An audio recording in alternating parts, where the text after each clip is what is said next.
Okay, children, continuing ahead with chapter 3. Now we will see what is atomic mass. See table 3.2 on page 35. If you see, it is written hydrogen atomic mass 1U, carbon 12, nitrogen 14, oxygen 16, sodium, magnesium, sulfur, chlorine, and calcium. This table is basically used for finding the mass, molecular mass, and we are supposed to remember this table. But the question is, how did we get this table?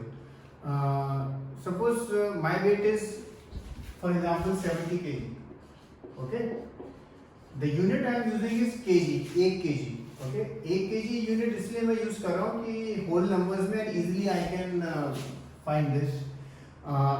अगर मैं atoms का wait KG में लिखने जाऊँ कि hydrogen के एक atom का कितना वेट होगा केजी में, सो वो बहुत, क्योंकि एटम का साइज बहुत छोटा होता है तो वो बहुत डेसिमल में चला जाएगा. मतलब अगर हम केजी में लिखना चाहें, it will, because the mass is very less, so we have to find some other unit.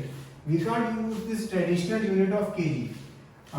अगर मैं आपसे पूछूं कि सपोज मैंने अपना मास केजी में लिखा है, क्या और कोई यूनिट है जिसमें मैं अपने मास लिख सकता हूँ? मतलब केजी, ग्राम वगैरह तो यूनिट है ही सेम, बट क्या कोई और यूनिट है? तो फॉर एग्जांपल एक किताब है, okay, if can I right my weight in terms of this book, suppose 90 books का जितना वेट है, सपोज एक हमने स्प्रिंग बैलेंस रखा और जैसे हम बुक्स डालते गए और मैं एक तरफ मैं खड़ा हो गया और डालते गए कि जितनी बुक्स, जब वेट एकदम बैलेंस हो जाए, तो सपोज 90 बुक्स का weight equal to my weight है, तो ये भी एक नई यूनिट हम बना सकते हैं कि हमारा वेट, अगर हमें कैलकुलेट करना है इन टर्म्स ऑफ कोई बुक, जो बुक हम डिफाइन कर देंगे और हर एक का वेट अब बुक्स में लिखेंगे इंस्टेड ऑफ केजी, कि ये छोटा बच्चा है, इसका वेट 10 बुक्स है, ये दूसरा है, उसका वेट 15 बुक्स है. सो हम कोई भी यूनिट हम निकाल सकते हैं if we want. So similarly इन्होंने अब एटम के लिए यूनिट निकाला, और यूनिट क्यों निकाला? Because if we write the weight of atoms in KG it will be very less. वो क्या यूनिट निकाला वो देखो.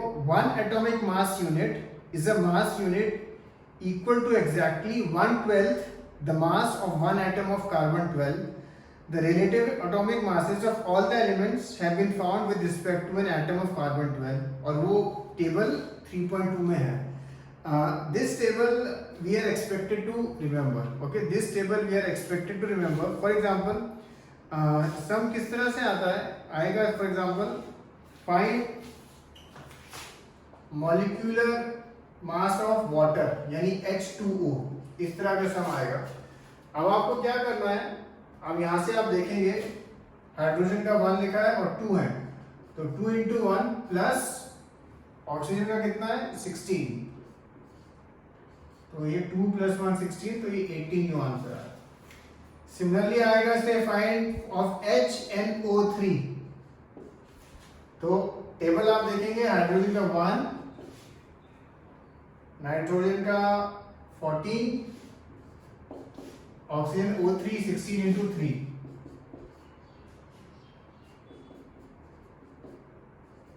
अब इनका टोटल करके जो भी आंसर आएगा और यूनिट यू आप लिखें. तो ये table that is why you are expected to remember. ठीक है, कई बार इस टेबल के जो होते हैं, ये hydrogen, carbon, nitrogen, oxygen, sodium, magnesium, sulphur, chlorine and calcium, इनके एटॉमिक वेट एग्जाम में नहीं दिए होते. These you are expected to remember. कई बार इसके अलावा भी कोई, सपोज इसका पूछा, ठीक है, तो इसमें हम पोटेशियम का यानी के का आपको दे देंगे, वो वहाँ क्वेश्चन में लिखा होगा साइड में. कार्बन एंड ऑक्सीजन का कई बार नहीं भी लिखा होता. That you are expected to remember and then find. How does an atom exist? Atoms of most elements are not able to exist independently. Atoms form molecules and ions. These molecules or ions aggregate in large numbers to form the matter which we can see, feel or touch. What is a molecule? A molecule is in general a group of 2 or more atoms that are chemically bonded together, that is tightly held together by attractive forces. A molecule can be defined as the smallest particle of an element or a compound that is capable of an independent existence and shows all the properties of that substance. Atoms of the same element or of different elements can join together to form molecules. Now we will see about atomicity. The molecules of an element are constituted by the same type of atoms. Molecules of many elements such as argon, helium are made up of only one atom of that element.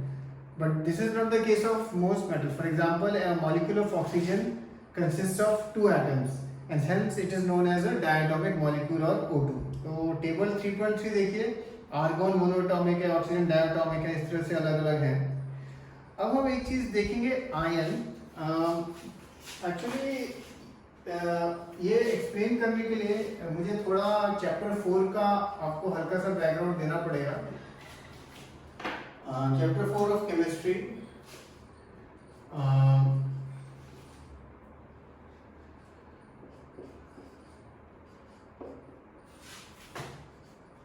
सबसे पहले एक चीज हम chapter 4 जब start करेंगे पढ़ेंगे कि हर एक एटम में इलेक्ट्रॉन्स होते हैं एंड प्रोटॉन्स होते हैं. ठीक है. And electrons and protons, electrons का चार्ज नेगेटिव होता है एंड प्रोटॉन्स का चार्ज पॉजिटिव होता है. एंड नॉर्मली किसी एटम में इन दोनों का जो नंबर है वो इक्वल होते हैं. जितने इलेक्ट्रॉन होंगे उतने प्रोटॉन होंगे. इसलिए जो नेट चार्ज होता है वो जीरो होता है, न्यूट्रल ही होता है वो. ठीक है, कोई चार्ज होता नहीं है. ओके. बट अगर वो सपोज अपने इलेक्ट्रॉन किसी को देता है या प्रोटॉन लेता है, देन ऑब्वियसली सपोज इनिशियली किसी के पास 7 इलेक्ट्रॉन 7 प्रोटॉन थे. सपोज वो कहीं से प्रोटॉन लेता है, जब वो प्रोटॉन लेगा तो 8 इलेक्ट्रॉन और 7 प्रोटॉन रह जाएंगे, तो वो नेगेटिव चार्ज हो जाएगा. सिमिलरली अगर वो प्रोटॉन लेता है तो वो पॉजिटिव चार्ज रहेगा. या अगर 7 इलेक्ट्रॉन है वो किसी को एक दे देता है और इसके बाद 6 इलेक्ट्रॉन बचते हैं और जबकि प्रोटॉन 7 है तो उसका चार्ज अगेन पॉजिटिव में आ जाएगा. और ये होता क्यों है अभी हम नेक्स्ट चैप्टर में करेंगे. पर जैसे ये सोडियम है ना, उसके पास ना 11 इलेक्ट्रॉन्स होते हैं. ये एक टेबल है हमारी, उस टेबल में सब लिखा है कि किसके पास कितने इलेक्ट्रॉन्स होते हैं. और ये डिस्ट्रीब्यूट कैसे होते हैं, ये ऑर्बिट्स में डिस्ट्रीब्यूट होते हैं. सपोज एटम है, एक ऑर्बिट, 2 ऑर्बिट ऐसे. और इसमें ऑर्बिट में ये होता है पहले में 2 आ सकते हैं. ठीक है, 2 इलेक्ट्रॉन. और सेकंड में 8 आ सकते हैं. एंड आगे वाले में भी वो जनरली 8 ही लेते हैं. सो फर्स्ट में 2 आते हैं, सेकंड में 8 आते हैं. और ये जितने भी एलिमेंट्स है ना, ये चाहते हैं कि आउटर मोस्ट ऑर्बिट में या तो 2 हो उनके पास या 8. उनको वही अच्छा लगता है. तो ये 11 है इसके पास, तो पहले ऑर्बिट में 2 आए, दूसरे ऑर्बिट में 8 आए और 1 बच गया. ठीक है, 2 + 8 10, 10 + 1 11.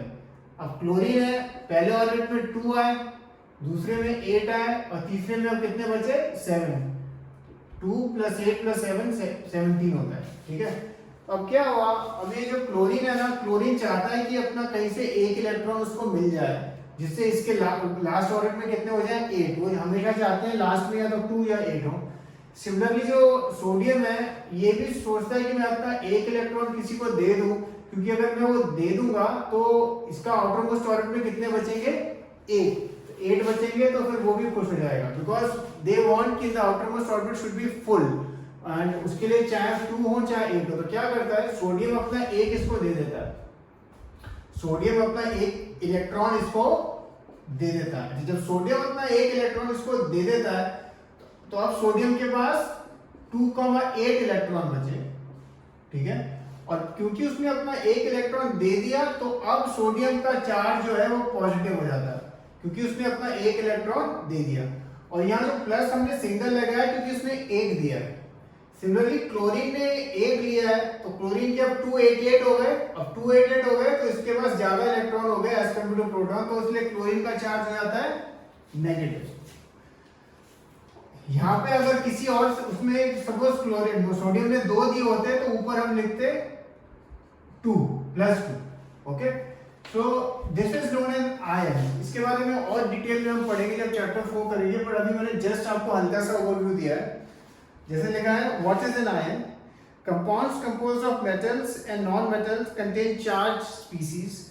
The charged species are known as ions. An ion is charged particle and can be negatively or positively charged.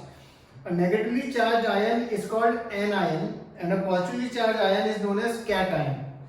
Take for example sodium chloride. Its constituent particles are positively charged sodium ions and negatively charged chloride ions. Ions may consist of a single charge atom or a group of atoms that have a net charge. A group of atoms carrying a charge is known as polyatomic ion. तो यहाँ तक का मैं आपको जो थोड़ा बहुत theory लिखना है वो लिखने को बोलूँगा. Cheers.